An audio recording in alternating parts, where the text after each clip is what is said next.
Oh. Oh, my dear. My dearest. I warned you. I said, do not go too near the edge. Why did you push me, Baron? Dear, why? You're dreaming. Oh. Dying.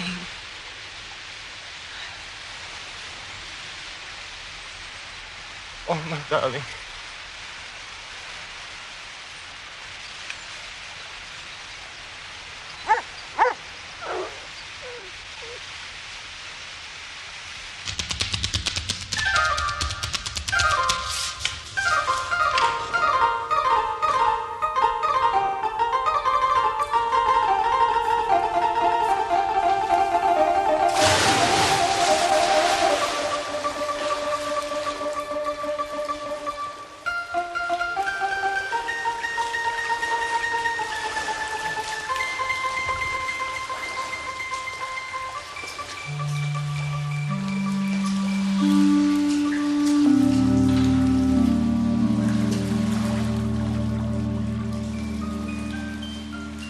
Stirring, Holmes? I know no more than this. It may be some fussy, self-important fool. It may be a matter of life or death. You grant this interview? I've already confirmed it. Do you know anything of the man? Only that the name Colonel Sir James Damewey is a household word in society. I can tell you a little bit more than that. He has rather a reputation for arranging delicate matters which are to be kept out of the papers. He's a man of the world with a natural turn for diplomacy.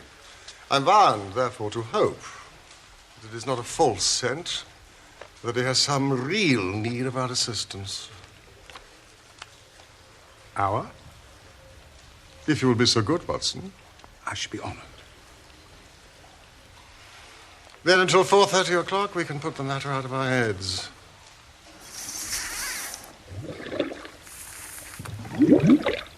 Mr. Holmes, we are dealing on this occasion with the most dangerous man in Europe.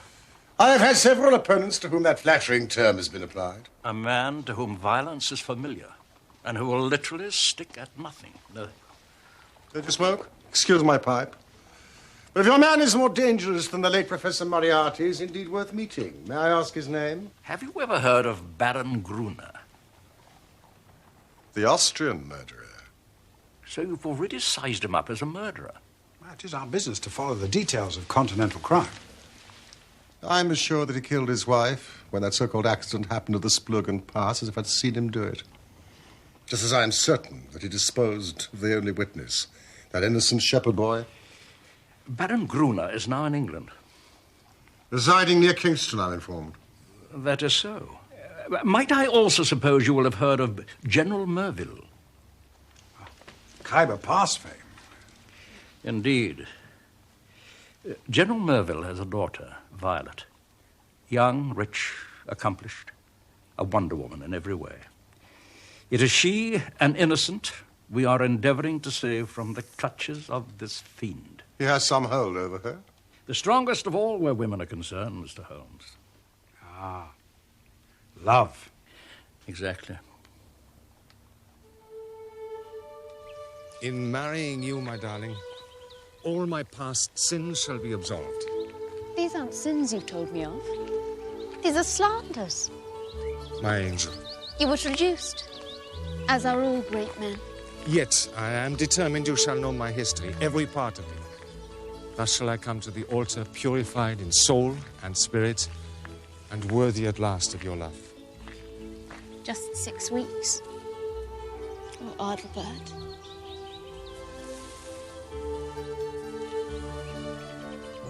I cannot pretend my past is without stain. No man born in poverty who has created his own fortune can say that and speak the truth or not. I have been forced to many a ruthless act, my dear. Where should I begin? With young Heinrich of Saxe-Park. To observe, Mr. Holmes, an atrocious event preparing itself before your very eyes and yet be powerless to avert it. Could anyone, any human being, be placed in a more trying position? Perhaps not. Well, then you will sympathize with the client in whose interest I am acting. I did not understand that you were merely an intermediary. Who is the principal?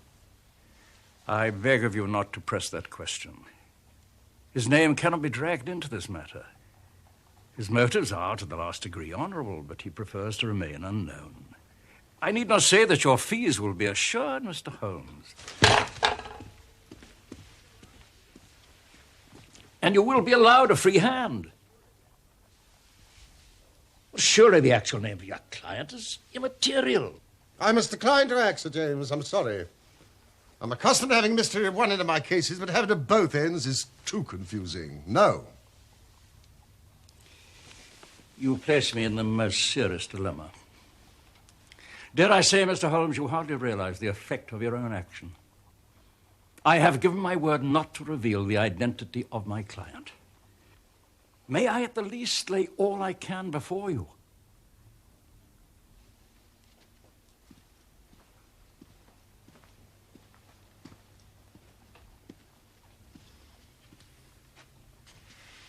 It is understood. I commit myself to nothing. Of course. Yes. A perfect likeness. Who painted it? Hans of Innsbruck, a descendant of Klaus, the sculptor famous for his bronzes, such as this. I shall commission Hans to attempt your likeness, my precious. I love this room. It breathes of you.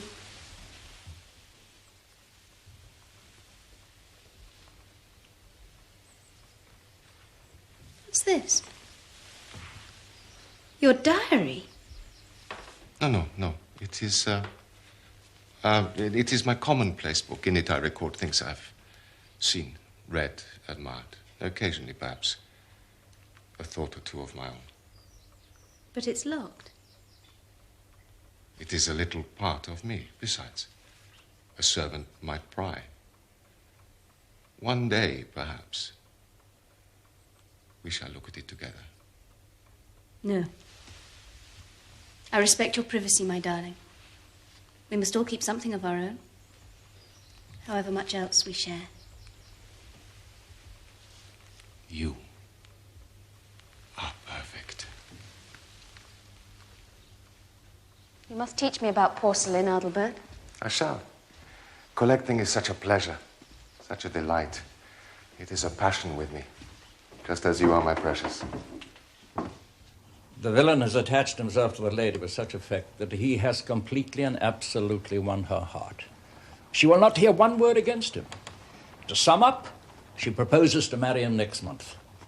As she is of age and has a will of iron, it's hard to know how to prevent her. Does the infatuated young woman know of the Swiss episode? The cunning devil has told her every unsavory scandal of his past life, but always in such a way as to make himself out to be the innocent martyr. She accepts his version and will listen to no other, not even her father's.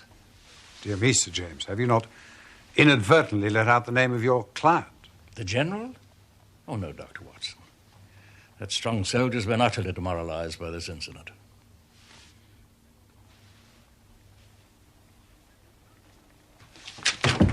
Mrs. Hudson! You rang, sir? Will you deliver this to the butcher's boy round the corner? That young rascal with the funny eye? The other is invaluable, so is his bicycle. Sir.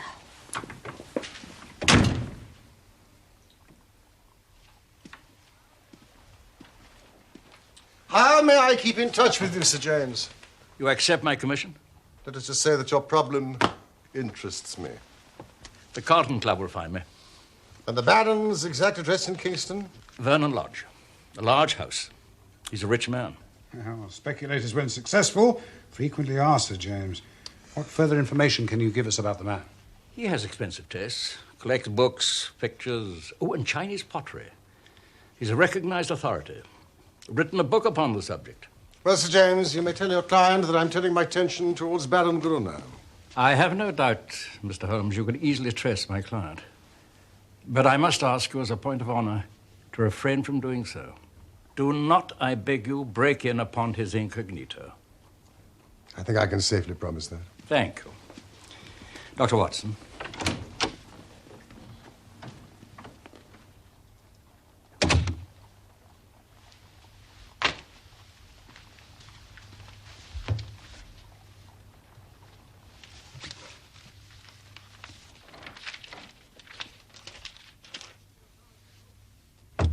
You're wasting your time, Watson. Now, the career of General Merville might well give us a pointer as to our client. He's clearly illustrious. But did you not hear, Sir James? His request was to you, Holmes. But that is shameful, Watson. Shameful. Besides, our minds should be more gainfully employed. Desist.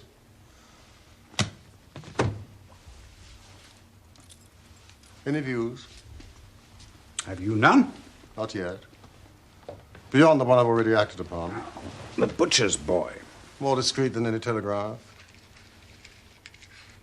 Well, I should think you'd better see the young lady herself. Start with her. If a poor broken-down father cannot move her, how can I, a complete stranger, prevail? Well, if all else fails. Perhaps. But first, the underworld. For it is among the dark roots of crime that we must hunt for Gruner's secrets. You've sent for Shinwell Johnson. I have but one insight. That Miss Merville might well condone murder. Yet some smaller offense might rankle. We shall see. They have engaged the very best. Show him in.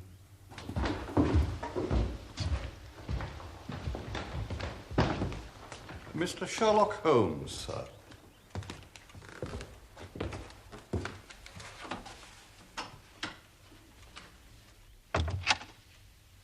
I rather thought I should see you sooner or later, Mr. Holmes.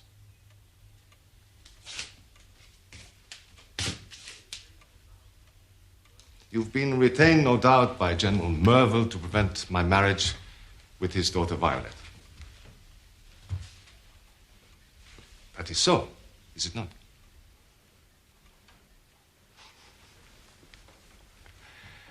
Let me advise you very strongly, Mr. Holmes, to draw off at once, sir. Draw off.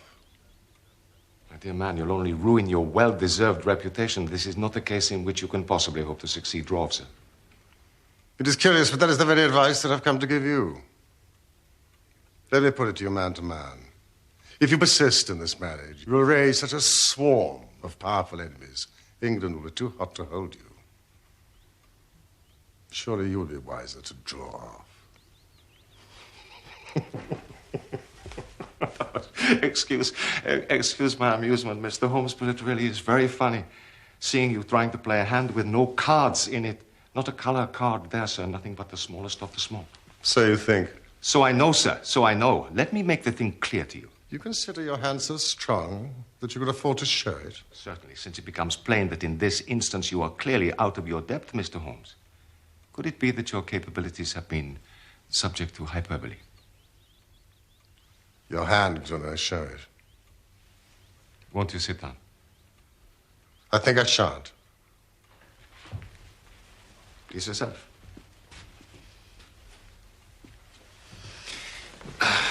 Well, sir. It happens I have been fortunate enough to win the entire affection of Miss Merville.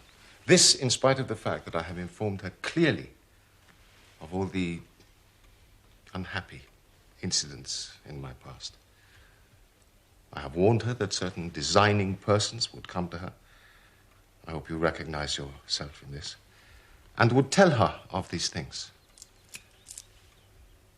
I have instructed her how to treat them. She is well prepared for you. She will no doubt give you an appointment. And she will listen.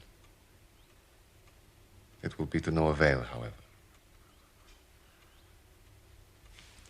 If you wish to speak, now is your moment. No. This is not the moment. Oh, by the way, Mr. Holmes, did you know the French agent Lebrun? Of course. So you know what befell him? He was beaten in the Montmartre district of Paris and crippled for life. Quite so. By an odd coincidence, he had been inquiring into my affairs. Don't do it, Mr. Holmes. It's not a lucky thing. My last word to you is, you go your way. Let me go mine. And mine to you, Gruner, is if you aspire to be accepted into English society, you do well to remove the band from your Havana before lighting it. Otherwise, you'll be put down for a bounder.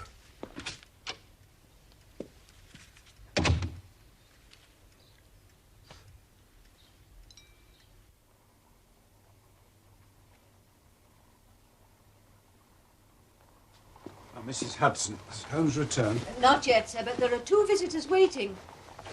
Thank you, Mrs. Hudson.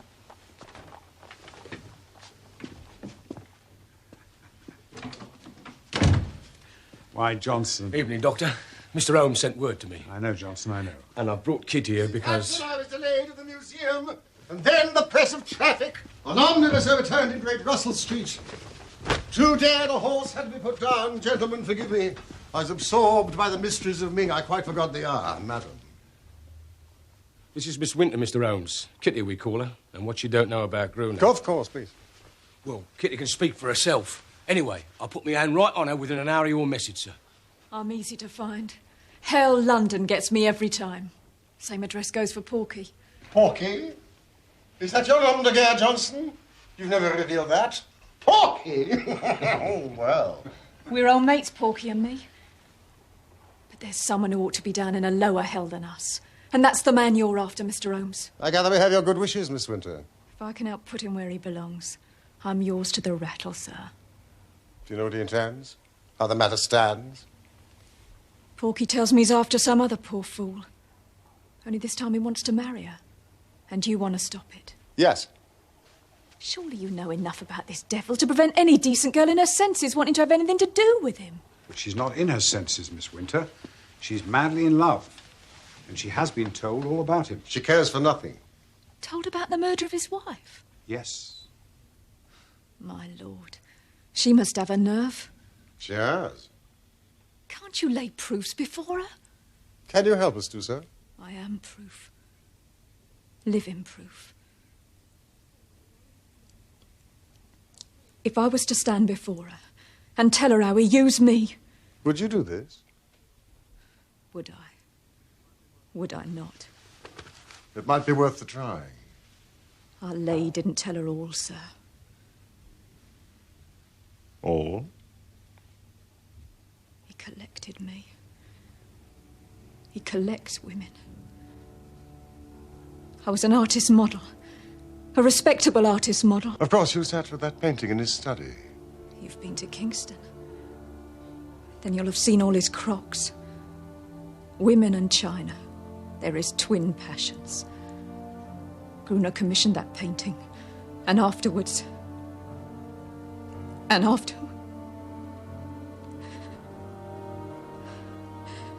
Well, let's just say I can never work again. Never. Never. I am exceedingly obliged to you, Miss Winter. We shall indeed interview Miss Merville together. My client will compensate you most liberally. Oh, none of that, Mr. Holmes. I'm not out for money. Just let me see this man in the mud. In the mud with my foot on his face. That's my price.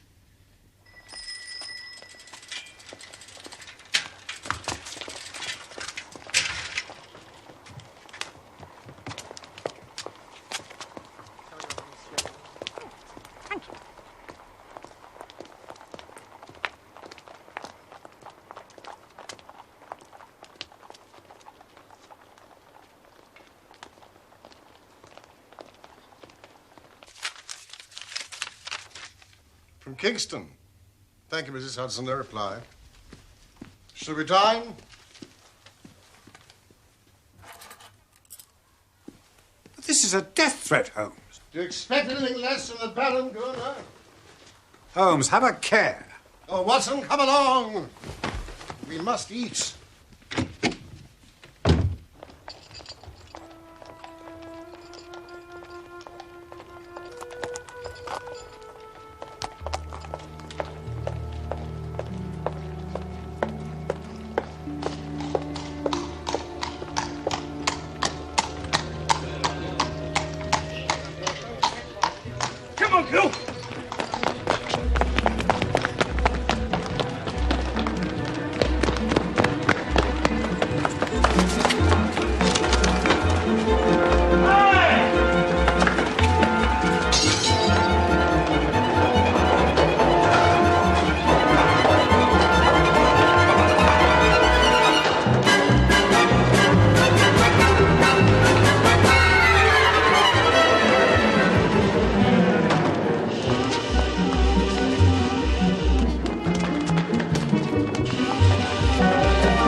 what you believe in.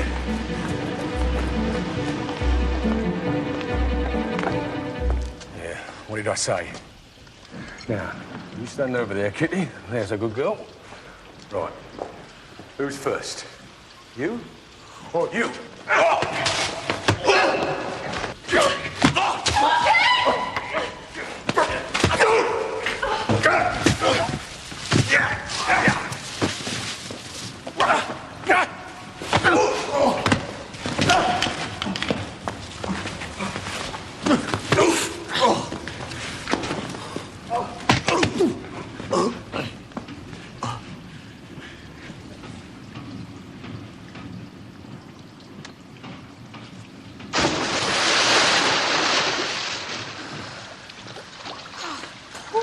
Amateurs. Ain't done no time. Don't know nothing. Come on, girl.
There's two persons wish to see you, sir. Persons? I could, in honesty, term them gentlemen, sir. I come.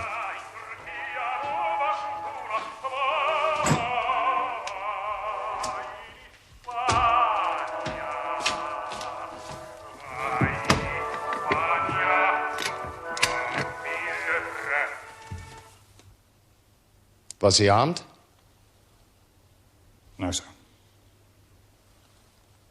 Go through to the kitchens. Clean yourselves up and clear out.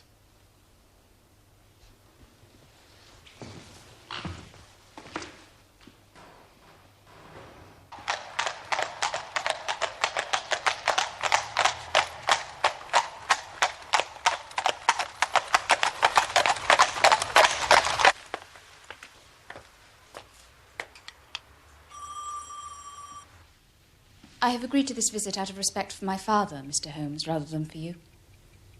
My fiancé assures me you are no longer what you were. A spent force. And you, Miss Winter? Surely you must also be superfluous. Our intentions are the best.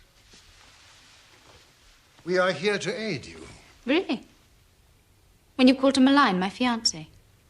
I am not renowned, Miss Melville, for the warmth of my affections, but I can appreciate them in others. Had I a daughter, I should, I hope, feel for you as the General does. Nor is his concern without foundation. There. The slander begins. No, I do not readily call upon anyone to beg or to plead. But in Baron Gruner, please, I never speak idly. You have chosen not merely unwisely, but dangerously.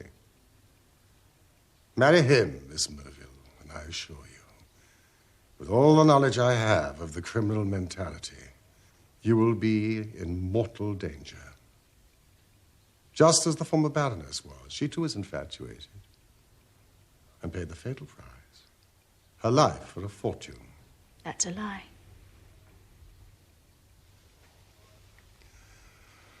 You are, of course, aware that the Splurgen Pass, where your predecessor died, runs between Italy and Switzerland? What does the geography matter? A great deal. When you plan to hurl a helpless woman off a cliff in one country to break her neck in another. But it was an accident. Then why did the shepherd boy, who saw the Baroness fall, die of arsenical poison? His murderess, whom Gruner had seduced, confessed at her trial that he had obliged her to administer the fatal substance or risk disfigurement for life by oil of vitriol. Those are the facts, Miss Merville.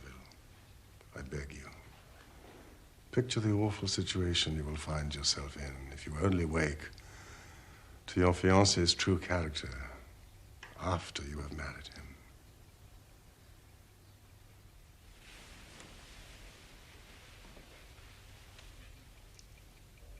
I have listened to you with patience, Mr. Holmes. I am aware my fiancé has had a stormy life, in which he has incurred most unjust aspersions. Possibly you mean well, though I learn you are a paid agent. But in any case, I love Baron Gruner, and he loves me. You have told me this young lady's name and that there is a reason for her presence. I'll say there is. And what exactly are you, Miss Winter? Me? I'll tell you. I'll tell you what I am. I was his mistress, that's who. One of 100. More. He's tempted, used, ruined and thrown aside as he will you too. Please. You marry this man, he'll be the death of you. Maybe a broken heart or a broken neck, but he'll have you. Oh, really? You may think yourself different. Thank you, Kitty. You've made yourself admirably clear. I am aware of 3 occasions in my fiancé's life when he has become entangled with designing women. And I am assured by him of his hearty repentance. Him? Repent? And only 3? Oh, you fool. You stupid fool. Mr. Holmes, I have obeyed my father's wish in seeing you, but I am not compelled to listen to the slanderous ravings. Ravings? Ravings? My God. I'll show you.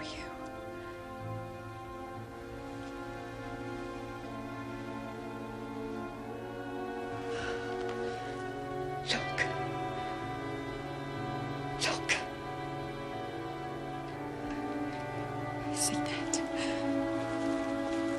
And here. Oil of vitriol. He did it. Oh, yes. He did it. Your fiancé. That's a lie. It's a lie. Thank you, Kitty.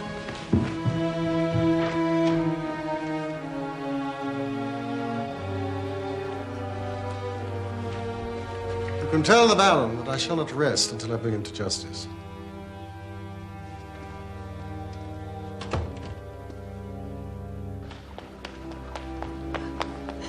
Miss Winter!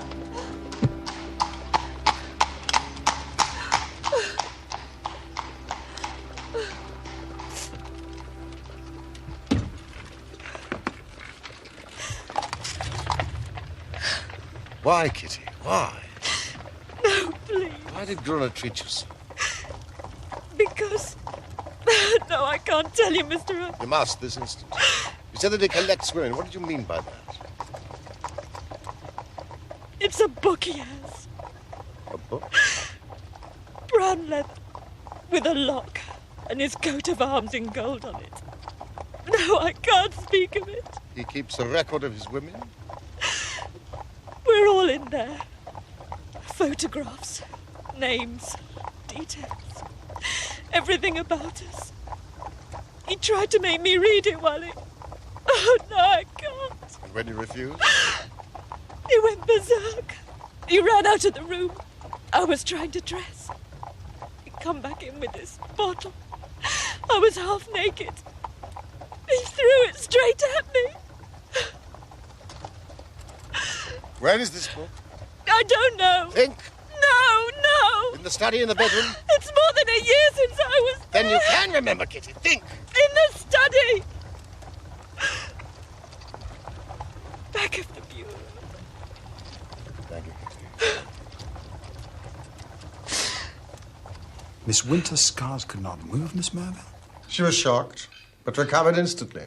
Good heavens. Seems inhuman. I confess that part of me could wish her joy with good on her. Abandon her to her fate.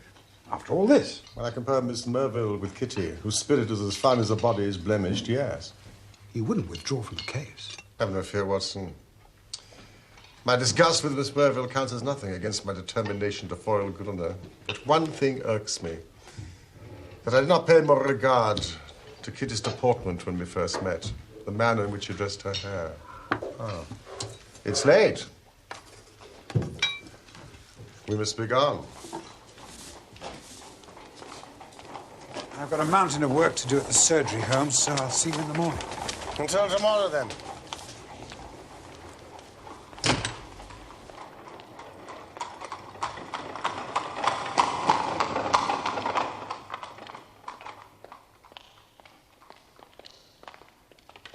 All right, Sherlock Holmes, let's be having you. Ah, and I can guess to whom I owe this pleasure.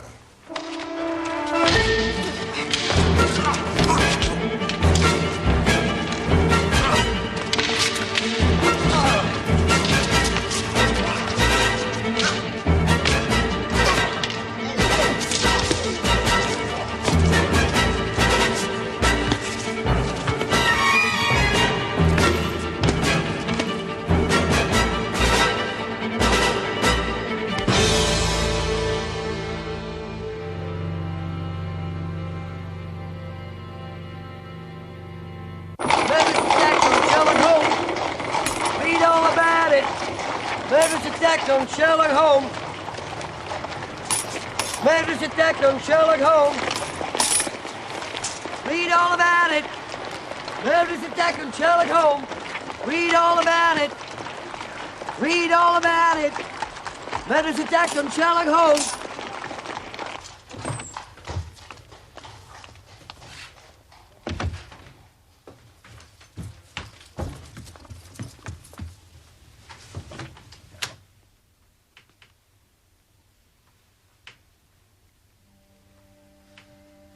It's all right, Watson. Don't look so scared. You mustn't talk. Nonsense. Need to. What can I do, Holmes? Because it was that damned Austrian.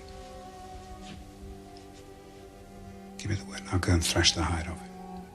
Good old Watson. No. Was it the same pair that attacked Johnson and Miss Winter? One may have been. The other, I doubt it. But your thought alerts me. You must send a note to Johnson. Tell him to find some quiet suburb for Kitty. She should stay there until the danger is past. And then we must exaggerate my injuries. There's no need for that. Even so, we must lay it on thick for the press. We may not live the week out. Concussion, delirium, coma, what you like. We must issue the gravest bulletins. Anything more? Yes. Put my pipe on the table and the tobacco slipper. You must rest, not smoke. Very well. Doctor.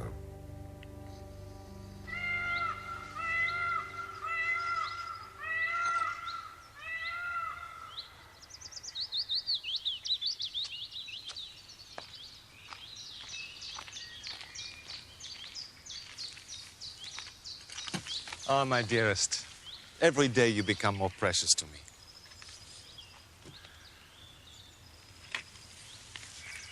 What is it?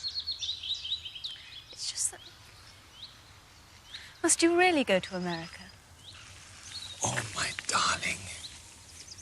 It's only a short trip. I have important financial business, certain interests to regulate in Chicago. But I shall be back so soon. In the twinkle of an eye. The late editions, sir. Thank you. Have you seen the papers? That poor man Holmes. He sinks daily. I'm afraid you cannot expect me to have very much sympathy with Mr. Holmes and his misfortune. Erysipelas has set in. Have you seen the news? No. Luna sails for America on the Ruritania on Friday. News is his hard. Friday? That means he sails from Liverpool, not from Southampton. I believe the rascal means to get away from us, but he won't. By the Lord Harry, he won't. Watson, I need you to do something for me. I'm here to be used. Then spend the next 24 hours in an intensive study of Chinese pottery.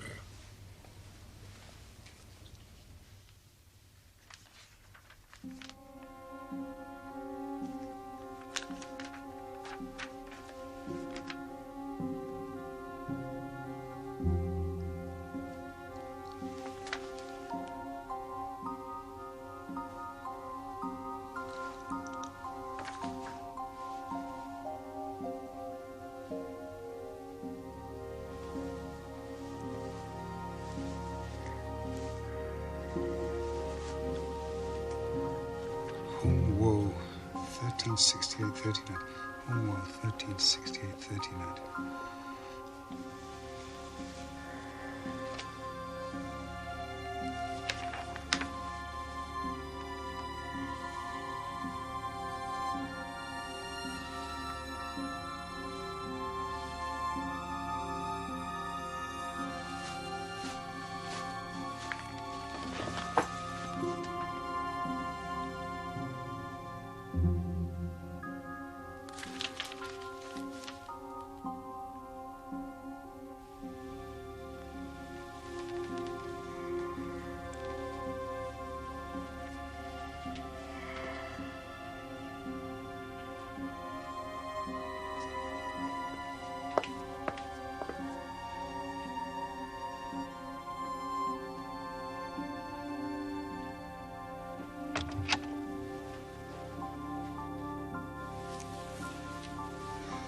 Sleeping now, sir. That'll be the morphine.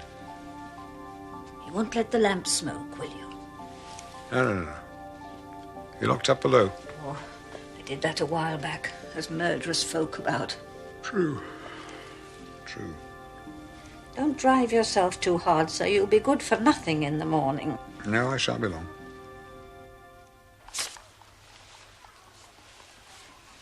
Dr. Hill Barton, 369 Half Moon Street, Mayfair West. Who's this? You. Me? That is your name this evening, Dr. Hill Barton. It is? Yes, when you call upon Baron Gruner at 8:30. He'll be disengaged. We've sent a note telling him that you'll call. Also that you're bringing this. It is the real eggshell of the Ming dynasty. The complete set would be worth a king's ransom. You are a collector. The set has come your way. We've heard of the Baron's interest. Not averse to selling at a price. What price? You will not exaggerate if you say it could hardly be matched in the world. Sir James got it for me. It comes from the collection of his client. Well, I could say that it should be valued by an expert. Oh, Watson, you scintillate today. I suggest Sotheby's, Christie. You're certain he'll see me? Oh, yes. It's the collection mania in its most acute form. One last question, Holmes. Why have you made me a broker in antiques? To gain time. The opportunity to acquire a set such as this may persuade the Baron to postpone his visit to the United States. Now I understand. Elementary psychology, Watson.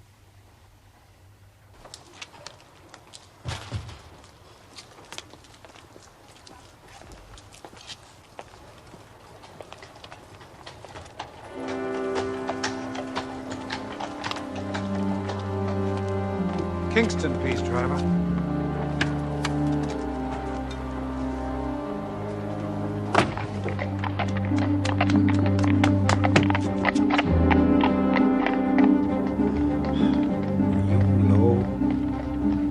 Song Juan.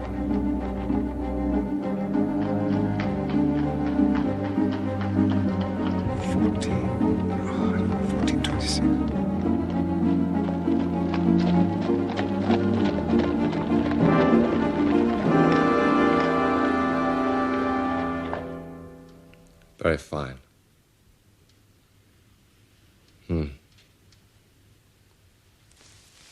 Very fine indeed.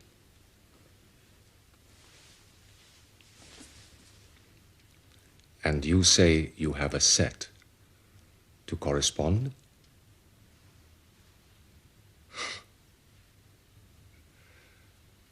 I know of only one in England to match it. Would it be indiscreet of me if I were to ask how you obtained this? Does it really matter? Of course it matters with precious objects such as these provenances or... Well, you can see the piece is genuine. As to the value, I'm perfectly content to take an expert's assessment. I had supposed you were an expert, Dr. Hilbarton. I meant an independent assessment. Of course. I have some recently acquired pieces of celadon you might care to view. By all means. Please.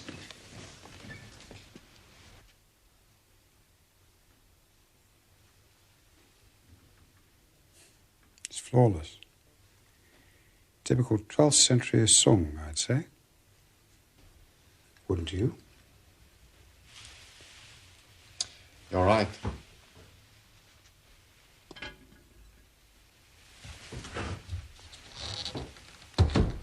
And this?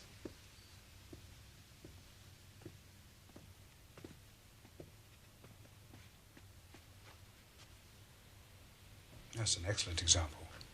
Jin dynasty, I should say, circa 265 AD. Precisely.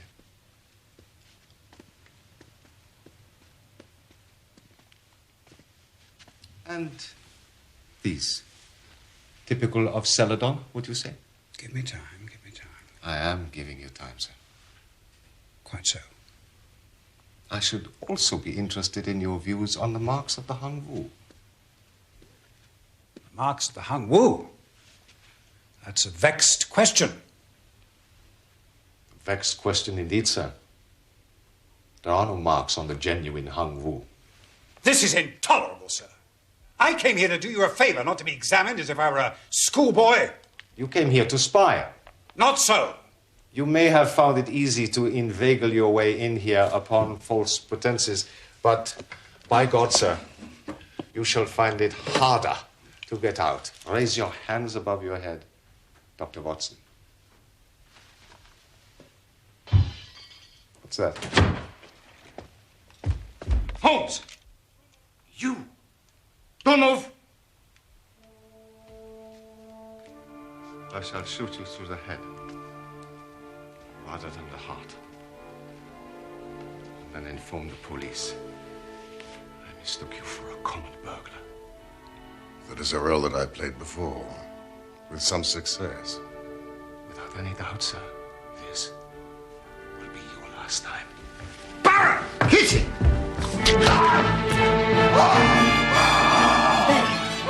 Be done by as we did. Walter! Doctor! Doctor! Help me!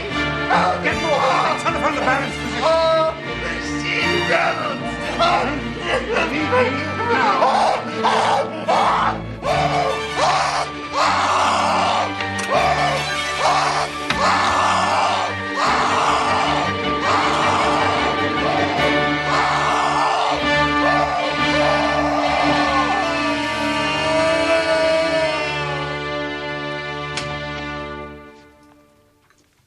Ah, Sir James, forgive me for summoning you at this late hour. But there's no time to be lost. You must have this before Scotland Yard bumbles in. Scotland Yard?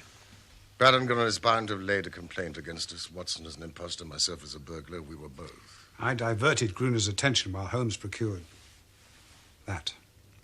You must show it to Miss Merville. She will find herself one among 100. The account of what sport Baron Gruner enjoyed with his female victims may perhaps at last open Miss Merville's eyes. You've done wonders, Holmes. Wonders. Except for Kitty Winter. Watson, explain. I must rest. Miss Winter is a former mistress of Gruner's. She followed me to Kingston and concealed about her was a flask of vitriol. Which she unleashed upon Gruner. Severely damaging his right hand and parts of his face. He will be disfigured for life.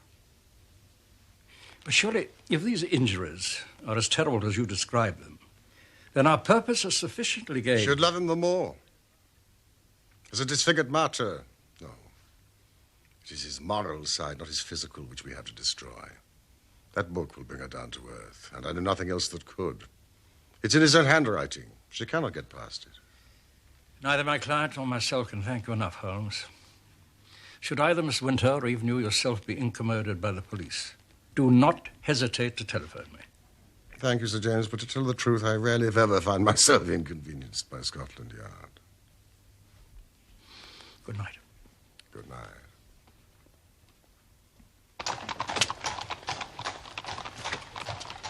I would like to thank you too, Watson. Thanks. Oh, by the way, Ming dish. By Jove, yes. Worth a king's ransom, I understand. Right, Watson. Good night, Sir James.